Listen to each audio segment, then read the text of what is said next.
Hello folks, back here again today. Had a nice day to work on the tractor. Nice and rainy outside, so no business in being out there.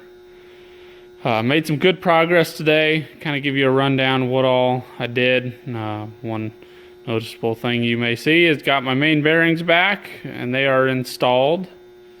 Also the camshaft and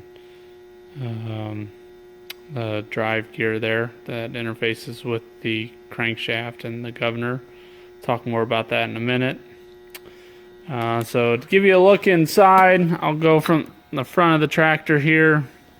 Let's see here, maybe that's better.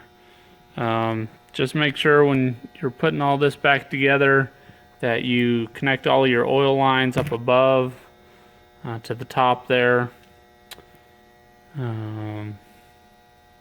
You can see we got the oil shaft connector there going down to the oil pump.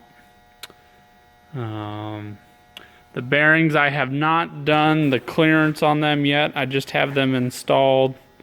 So from here, I'm gonna check the clearance in the shaft play in the camshaft. And so you do that by changing the number of shims behind this piece here. And on the crankshaft, in terms of crankshaft radial play, I'm gonna tighten the nuts down and see what kind of play I have and take out or add shims as necessary.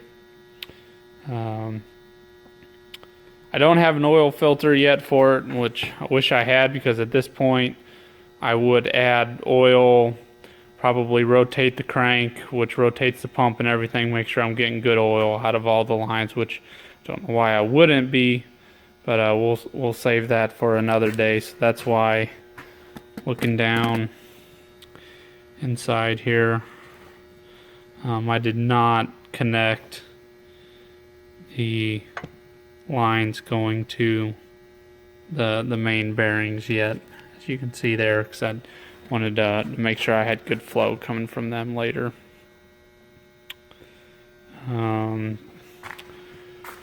Going to the back end. Hello everyone, working on installing the flywheel here. So I wanted to show you a few things before I put this back together. So this is flywheel spacer that will go on here first. And inside here, in this groove here, goes this cork washer. This is a brand new one.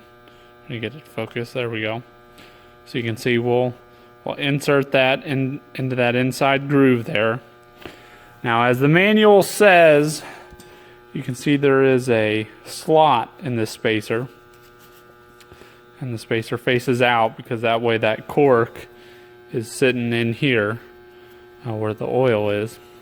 But the manual says find the set screw for the flywheel right here and count 6 grooves clockwise. So 1, 2, 3, 4, 5, 6. This one right here.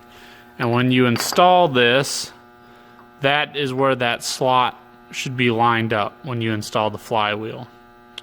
And then with that installed, we put this cover on.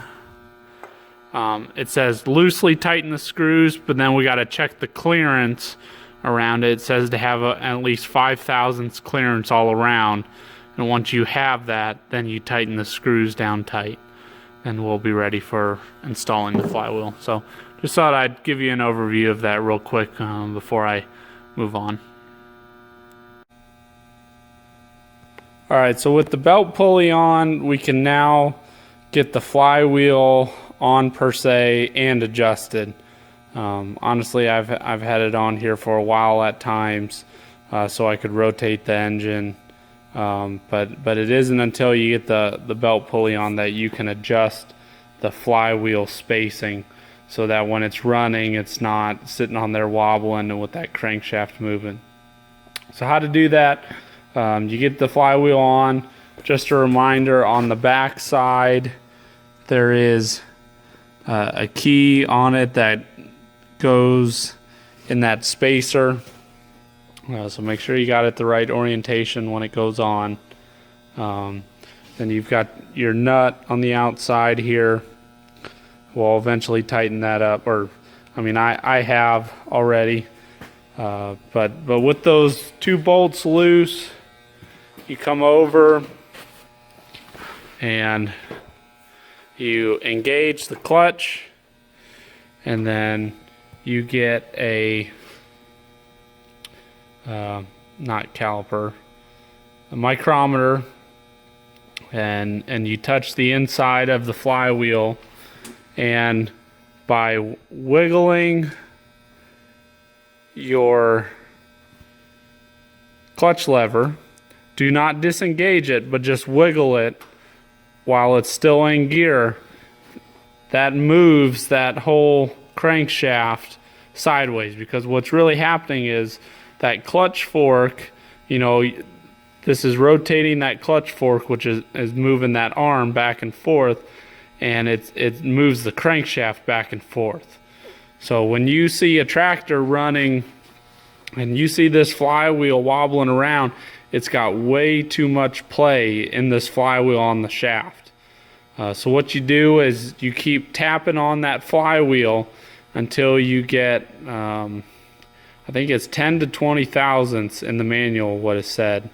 As you wiggle that lever, again, still engaged, you wiggle it, you get 10 to 20 thousandths play on the edge of the flywheel there.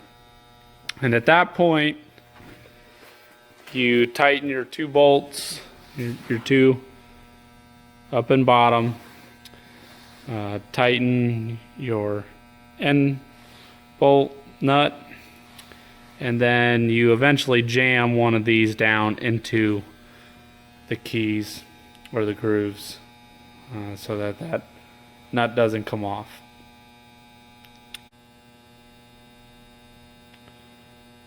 So that ends your flywheel installation and your belt pulley installation. So if you guys got any questions, let me know, or got something to teach me, let me know. See you later.